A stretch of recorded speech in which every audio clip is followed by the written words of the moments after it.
There's a long history here of mining in Bisbee. 97 years worth of mining in the Warren mining district, which was about 6 square miles. And they managed to pull 8 billion pounds of copper out of that mining district, 150 million ounces of gold, 120 million ounces of silver. So this was a great bonanza mine. They made a good life and a good living for the men that came down.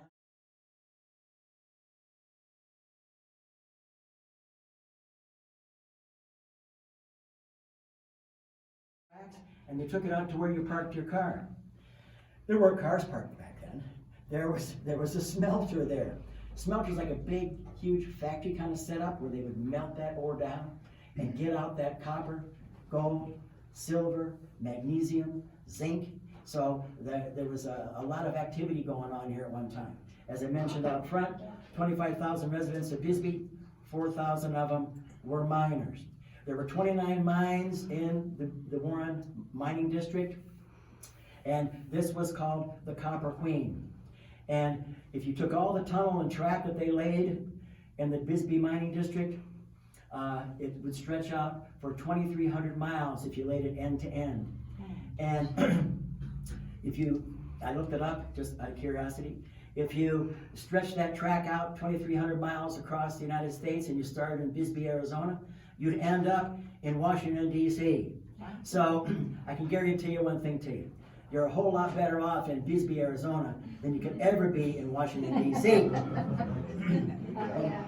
So with all that being said, I brought you down here into one of the narrowest and darkest parts of the mine so you can get a feel for what's down here. This is our environment. Does everybody feel comfy and cozy here? No. Yeah. If somebody says no, I take them very seriously, because we don't want anybody to be uneasy here, because it is a different setting. It's very different for most folks. So if you're ready to go, give me a big yo. Yo! Let's go. We're going underground. Let's go.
Opening the air door.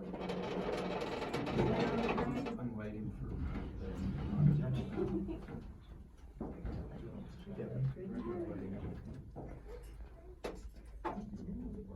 I have a question. If you lean to your left, if to your right, you can see there's some green lights ahead of us. One of them is at a place called the Stoke, and we're going to stop there on the way back. There's a light, a green light way down at the end, and that's where we're going to stop off.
as my West Virginia uncles used to say, get again this wall. Get again it. You from West Virginia, you know what I'm saying. We know. Yes, the wall. Yeah, get again it. So, this is a cross cut, and there are 7 levels to the Copper Queen mine. There are 4 levels above us, 100 foot apart.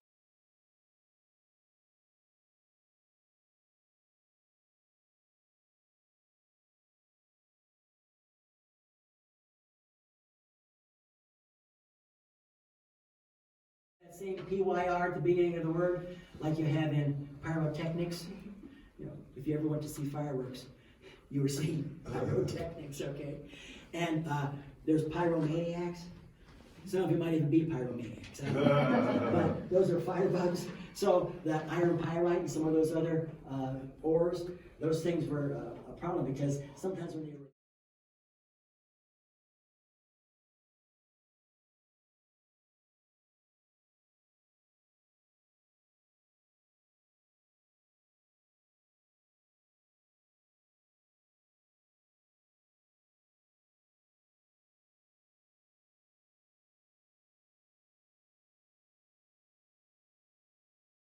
guess what kind of rock this might have been. There's always some geologists around.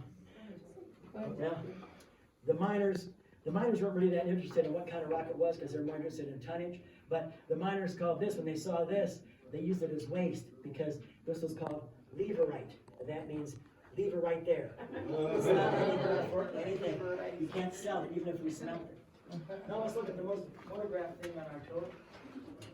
And this behind you here, that's not a barbecue. It's not a barbecue. It's called a sanitation car. And the company called the sanitation car.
And gray, kind of pointless, but they found these unusual configurations, and that tipped them off that there might be some good ore here.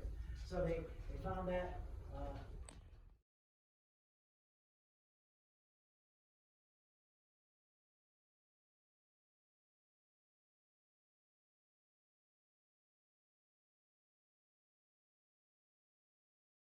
People in that rock shop, and they will talk to you about rocks. If they stop to take a breath, about 40 hours, they will stop because they love rocks. They're very interested. So they came down and they got that. When they came down here, they came down this way, and then they found that huge deposit of malachite. So they started stoping that out. You say stoping it out. Well, I showed you that drill up there. That was called a stoper.